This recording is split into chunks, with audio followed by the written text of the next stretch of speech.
नमस्कार दोस्तों, स्वागत है आज के इस नए वीडियो में। आज के वीडियो में हम लोग बात करने वाले हैं उपसर्ग और प्रत्यय के बारे में। उपसर्ग क्या होता है, प्रत्यय क्या होता है, ठीक है। ये एक हिंदी व्याकरण का क्लास है और इस वीडियो में हम लोग जानेंगे कि उपसर्ग क्या होता है और प्रत्यय क्या होता है। और साथ ही साथ हम लोग ये भी जानेंगे कि उपसर्ग को किस तरह से पहचानना है, ठीक है। सवाल आता है उपसर्ग पहचानने के लिए, प्रत्यय पहचानने के लिए, तो वो सब चीज़ें मैं आपको इस वीडियो में बहुत ही डिटेल में बताने वाला हूँ। और मैं आपको गारंटी देता हूँ कि इस वीडियो को देखने के बाद आपको उपसर्ग प्रत्यय के बारे में दूसरा वीडियो देखने की भी ज़रूरत नहीं पड़ेगी। और साथ ही साथ मैं आपको वीडियो के लास्ट में कुछ इम्पॉर्टेंट MCQ भी बताने वाला हूँ उपसर्ग और प्रत्यय के बारे में, ताकि आपको पता चले कि उपसर्ग और प्रत्यय से किस तरह का सवाल आता है। तो चलिए हम लोग वीडियो शुरू करते हैं। देखिए, पहले तो जानते हैं कि उपसर्ग क्या होता है। देखिए, उपसर्ग को इंग्लिश में कहा जाता है प्रीफिक्स, यानी उपसर्ग वे शब्द या अक्षर होते हैं जो किसी शब्द के प्रारंभ में जुड़कर उसके अर्थ में परिवर्तन कर देते हैं। मतलब वैसा शब्द जो किसी शब्द के पहले लग करके उसके अर्थ को बदल दे, ठीक है, उसके अर्थ को बदल दे, उसी को उपसर्ग कहते हैं। देखिए, अभी मैं आपको बताता हूँ एग्जाम्पल। देखिए, जैसे में देखिए शब्द है अविद्या। अविद्या दो शब्दों से मिलकर बना है, अ प्लस विद्या। तो जो विद्या, देखिए यहाँ पर विद्या जो शब्द है, विद्या का मतलब होता है ज्ञान, ठीक है। और अ लग जाने से ये हो गया अविद्या, यानी विद्या से अविद्या हो गया। तो अविद्या मतलब होता है ज्ञान की कमी या ज्ञान का अभाव, ठीक है। तो जब अ लगा तो विद्या का अर्थ को बदल दिया, ठीक है। यानी विद्या से पहले अ लगा तो जो पहले शब्द जो लग करके इस शब्द के जो है अर्थ को बदल देता है, उसी को कहते हैं उपसर्ग, ठीक है। तो अ उपसर्ग इसमें लगा हुआ है, ठीक है। बहुत सारे उपसर्ग होते हैं यहाँ पर। देखिए, अ उपसर्ग, अनु उपसर्ग, अधि उपसर्ग, अप उपसर्ग, नि उपसर्ग, ठीक है। सबके बारे में मैं आपको बताता हूँ एक एक करके। देखिए, दूसरा शब्द है अनुशासन। देखिए, शासन और अनु ये दो शब्द मिलकर के बना है, अनु प्लस शासन। शासन का मतलब होता है शासन करना, ठीक है। और अनु का मतलब, अनु एक क्या है, एक उपसर्ग है। तो देखिए, अनु जब इसमें लगा दिए और शासन को जोड़ दिए तो ये हो गया अनुशासन। अनुशासन का मतलब होता है नियम का पालन करना या डिसिप्लिन, ठीक है। तो शासन करना और दूसरा था, और अनुशासन मतलब डिसिप्लिन होता है। तो अनु लग जाने से शासन का अर्थ बदल गया, ठीक है। इस तरह से अधि, अब देखिए अधिकार शब्द है, तो अधिकार शब्द भी दो शब्द से मिलकर बना है, ठीक है। अधि प्लस कार। कार मतलब तो आप जानते ही हैं, ठीक है, कार। और अधि जब लग गया तो ये क्या हो गया, अधिकार हो गया, ठीक है। अधिकार मतलब होता है सत्ता, ठीक है। और इसी तरह से देखिए अपकर्म। अप और कर्म दो शब्दों से मिलकर बना है। तो अप जो है यहाँ पर उपसर्ग लगा हुआ है, तो कर्म का मतलब होता है काम करना, ठीक है। और जब इसमें अप लगा दिए तो ये हो गया अपकर्म। अपकर्म का मतलब होता है बुरा कर्म, ठीक है। इसी तरह से यहाँ पर देखिए निरोध। रोध का मतलब तो जानते हैं रोकना, ठीक है। रोध का मतलब क्या होता है, जैसे मतलब कि रोकना कह सकते हैं इसको, ठीक है। और नी जब लगा दिए तो यह होगा निरोध। निरोध का मतलब होता है रोक, ठीक है। तो इस तरह से जब कोई भी शब्द पहले लग करके किसी भी शब्द का अर्थ बदल देता है तो उसी को कहते हैं उपसर्ग, ठीक है। इसको इस तरह से भी आप लोग याद रख सकते हैं कि जैसे उपसर्ग को इंग्लिश में कहते हैं प्रीफिक्स, ठीक है, प्रीफिक्स। तो प्रीफिक्स यानी देखिए इसमें प्री शब्द लगा हुआ है, ठीक है। प्री, प्री मतलब होता है पहले, ठीक है। प्री का मतलब होता है पहले। तो जो शब्द पहले लगता है उसको प्री ठीक है, मतलब जो शब्द पहले लगता है उसको उपसर्ग कहते हैं, ठीक है, प्रीफिक्स कहते हैं। तो इस तरह से आप लोग याद रख सकते हैं। या एक और ट्रिक है कि देखिए सिविल सर्विस के एग्ज़ाम में क्या होता है, प्री पहले होता है, मेंस बाद में होता है। तो प्री पहले होता है तो उसी तरह से याद रख सकते हैं, जो शब्द पहले लग करके अर्थ को बदलता है उसको उपसर्ग कहते हैं या प्रीफिक्स कहते हैं। ठीक है, चलिए अब बात करते हैं प्रत्यय के बारे में। देखिए प्रत्यय क्या होता है, तो प्रत्यय वे शब्द होते हैं जो किसी शब्द के अंत में जुड़कर उसके अर्थ या रूप में परिवर्तन कर देते हैं। देखिए उपसर्ग पहले लगता था और अब प्रत्यय बाद में लगता है। ठीक है, उपसर्ग पहले लगता है और प्रत्यय बाद में लगता है। देखिए प्रत्यय भी बहुत होते हैं, जैसे ता, ई, पन, वाला, कार। ठीक है, ये सब। देखिए सुंदरता शब्द जो है ये दो शब्द से मिलकर बना है, सुंदर और प्लस ता। ठीक है, जब सुंदर में हम ता लगा दिए तो क्या होगा, सुंदरता। मतलब सुंदरता मतलब होता है सुंदर होने की अवस्था। ठीक है, और सुंदर का मतलब तो जानते ही हैं कि सुंदर। ठीक है, ब्यूटीफुल जिसको इंग्लिश में बोला जाता है। तो सुंदर का मतलब केवल दिखने वाला सुंदर होता है, और जब उसमें ता लगा दिए तो हो गया सुंदरता। सुंदरता मतलब सुंदर होने की अवस्था। ठीक है, तो जब ता लग करके इस सुंदर का अर्थ बदल दिया। इस तरह से देखिए पढ़ प्लस ई, पढ़ प्लस ई कर दिए तो ये हो गया पढ़ाई। अब पढ़ मतलब होता है पढ़ना, अब पढ़ाई मतलब पढ़ने की क्रिया, मतलब कि पढ़ रहा है, ये पढ़ाई कर रहा है। फिर देखिए मित्रपन, जिसको मित्रता बोला जाता है। ठीक है, तो मित्र और ता इसमें लगा सकते हैं, यहाँ पर पन के जगह पर ता, या फिर पन भी लगा सकते हैं, मित्रपन, कोई दिक्कत नहीं है। तो मित्र में पन जब जोड़ दिए तो हो गया मित्रपन या फिर मित्रता जिसको कह सकते हैं। तो मित्र मतलब हुआ दोस्त और मित्रता मतलब हो गया दोस्ती। ठीक है, तो जब बाद में कोई शब्द लग करके उसके अर्थ को बदलता है तो उसको प्रत्यय कहते हैं। ठीक है, जैसे देखिए खाना प्लस वाला, खाने वाला। ठीक है, इसमें खाने जो खाना लगा है वो मूल शब्द है और वाला जो लगा है वो प्रत्यय शब्द है। ठीक है, तो खाने वाला का मतलब हो गया खाने वाला व्यक्ति जो खाता है। इस तरह से है संगीतकार, संगीतकार दो शब्द से मिलकर बना है, संगीत और कार। देखिए संगीत का मतलब होता है गाना। ठीक है, और जब उसमें कार लगा दिए हम लोग तो हो गया संगीतकार, मतलब कि संगीत गाने वाला, या फिर संगीतकार मतलब गाना गाने वाला। ठीक है, या फिर संगीत को बनाने वाला कह सकते हैं। ठीक है, लिखने वाला। तो इस तरह से जब कोई भी शब्द मूल शब्द के अंत में लग करके उसका अर्थ को बदलता है तो उसको प्रत्यय कहते हैं। ठीक है, चलिए कुछ एमसीक्यू देख लेते हैं हम लोग।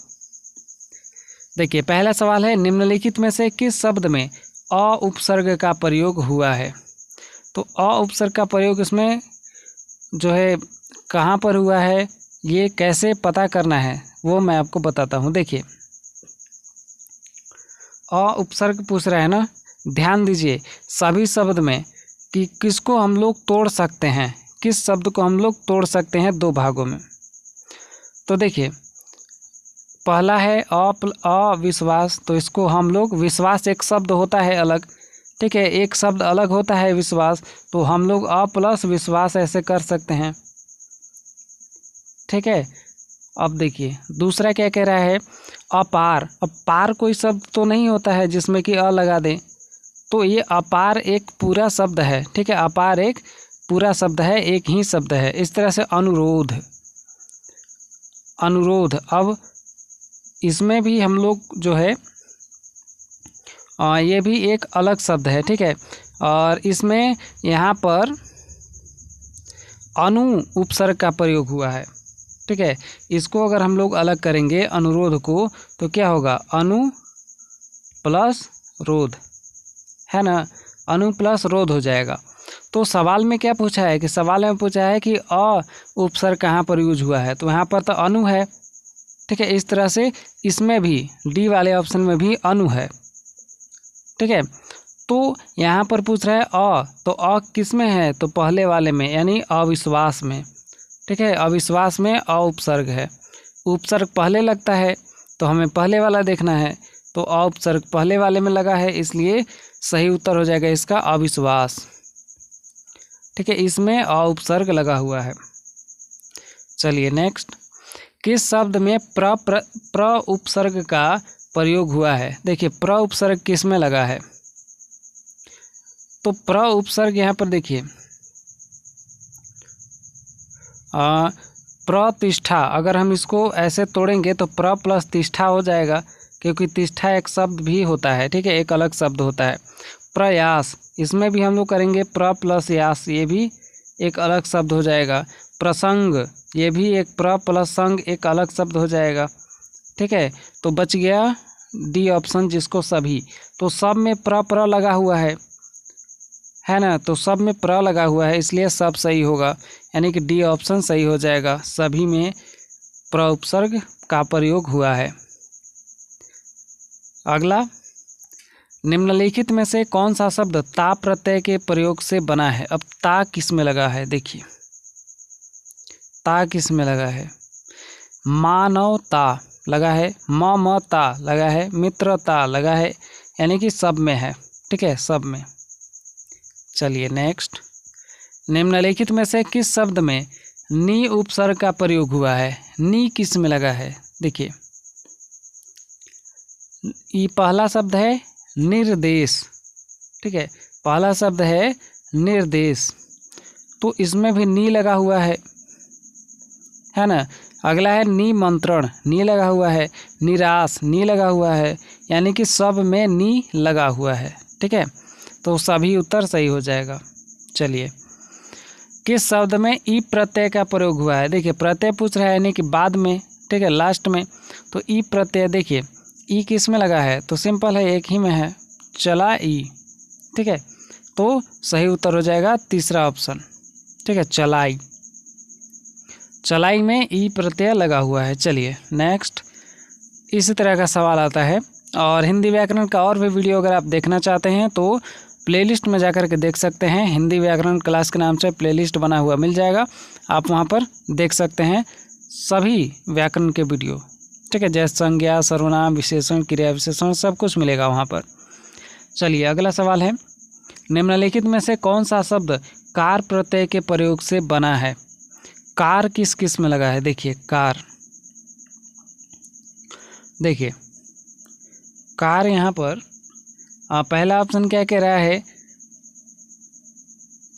वादकार, ठीक है, पहला वादकार। अब देखिए कार तो इसमें है, लेकिन वादकार एक अलग जो है, वादकार दो शब्द से मिलकर नहीं बना है, वादकार एक ही शब्द है, ठीक है, वादकार एक ही शब्द है। और यहाँ पर देखिए दूसरा क्या कह रहा है, संगीतकार, संगीतकार को हम लोग दो भाग में तोड़ सकते हैं, लेकिन वादकार को नहीं तोड़ सकते, ठीक है, संगीतकार को हम लोग दो भाग में तोड़ सकते हैं, संगीत प्लस कार, ठीक है, मैंने आपको एग्जाम्पल में ही बताया था। इस तरह से पुस्तककार, पुस्तक और प्लस कार को भी हम लोग अलग अलग कर सकते हैं, ठीक है, पुस्तक प्लस कार। तो इस तरह से ये दोनों जो है, इसमें ये दोनों में बी और सी में कार प्रत्यय का प्रयोग हुआ है, ठीक है, और इसमें कार प्रत्यय नहीं लगा है, क्योंकि ये वादकार एक पूरा एक ही शब्द होता है, ठीक है, एक ही शब्द है वो। तो यहाँ पर सही उत्तर हो जाएगा, और सही ऑप्शन की बात करें तो सही ऑप्शन होगा डी ऑप्शन, ठीक है, केवल बी और सी में कार प्रत्यय का प्रयोग हुआ है। अगला क्या कह रहा है, अगला है अनु, अनु उपसर्ग का सही प्रयोग निम्नलिखित में से किस शब्द में है। अनु का सही प्रयोग, तो सही प्रयोग पूछ रहा है, देखिए सही प्रयोग, यानी कि वाक्य गलत भी हो सकता है, तो सही प्रयोग यहाँ पर किस में हुआ है, देखिए अनुचित, ठीक है, अनुचित, इसमें अनुचित, ये थोड़ा गलत लग रहा है, ठीक है, अनुचित, यहाँ पर अनुचित, ठीक है, अनुचित, इसमें ये गलत होगा, ठीक है, गलत है, अभी बताऊंगा कैसे। देखिए अगला है अनुकूल, ये भी गलत है। अगला है अनुवाद, ठीक है, अनुवाद भी गलत होगा, ठीक है, और है अनुशासन, अनुशासन ये वाला सही होगा, ठीक है, ये सही है। अब देखिए अनुवाद एक जो है इसमें अनु उपसर्ग तो लगा हुआ है, लेकिन ये एक अपवाद के रूप में रहता है, ठीक है, अपवाद में अनुकूल और अनुचित और अनुवाद ये सब अपवाद में आते हैं, ठीक है, क्लियर यानी कि क्लियर जो है वो अनुशासन शब्द ही है जो कि सही है। ठीक है, चलिए अगला है पन प्रत्यय का सही प्रयोग किस शब्द में हुआ है। पन प्रत्यय, देखिए पन यहाँ पर प्रयोग हुआ है, पहला ऑप्शन क्या कह रहा है, चतुरपन। पहला ऑप्शन है चतुरपन, तो चतुर और प्लस पन। विद्यापन कोई शब्द सुने हैं, नहीं। गुणापन कोई शब्द सुने हैं, नहीं। एक ही शब्द सुने हैं, चतुरपन। ठीक है, चतुरपन, चतुर प्लस पन, तो ये वाला सही होगा। ठीक है, चतुरपन शब्द में पन प्रत्यय का सही प्रयोग हुआ है। ठीक है, चलिए निम्नलिखित में से किस शब्द में अधि उपसर्ग का प्रयोग हुआ है। अधि उपसर्ग, अधि उपसर्ग पूछ रहा है ना, यानी कि पहले शब्द के पहले अधि। देखिए यहाँ पर क्या कह रहा है, पहला ऑप्शन अधिकार, ये भी अधि और प्लस कार से बना है। ठीक है, अधि प्लस कार से बना है। अगला क्या कह रहा है, अधिकारी, अधि प्लस कारी से बना है। ठीक है, अधि प्लस कारी से। फिर अधिवक्ता, अधि प्लस वक्ता से बना है, यानी कि ये सभी में अधि शब्द का प्रयोग हुआ है। ठीक है, अधि उपसर्ग का प्रयोग हुआ है। चलिए अगला है निम्नलिखित में से किस शब्द में अप उपसर्ग का प्रयोग हुआ है। ठीक है, अप उपसर्ग, तो ये इसका जवाब आप लोगों को कमेंट में बताना है। ठीक है, थोड़ा सा मैं आपको बता देता हूँ। देखिए ऑप्शन है अपमान, अपसंग और अपकार। ठीक है, ये इनमें से मतलब कौन सा शब्द, ठीक है, ये चारों ऑप्शन में से कौन सा शब्द में अप उपसर्ग का प्रयोग हुआ है। ठीक है, इसका जवाब आप लोगों को कमेंट में बताना है। अगर समझ में अच्छे से आ गया है तो कमेंट करके ज़रूर बताइएगा। तो चलिए मिलेंगे हम नेक्स्ट वीडियो में, और व्याकरण का सभी वीडियो ज़रूर देखिएगा। संज्ञा, सर्वनाम, विशेषण, क्रिया विशेषण सब के बारे में वीडियो बना दिया गया है, बिल्कुल फ्री में आप देख सकते हैं। हमारे चैनल पर ही प्लेलिस्ट बना हुआ मिल जाएगा, हिंदी व्याकरण क्लास के नाम से। तो चलिए मिलेंगे नेक्स्ट वीडियो में, तब तक के लिए धन्यवाद।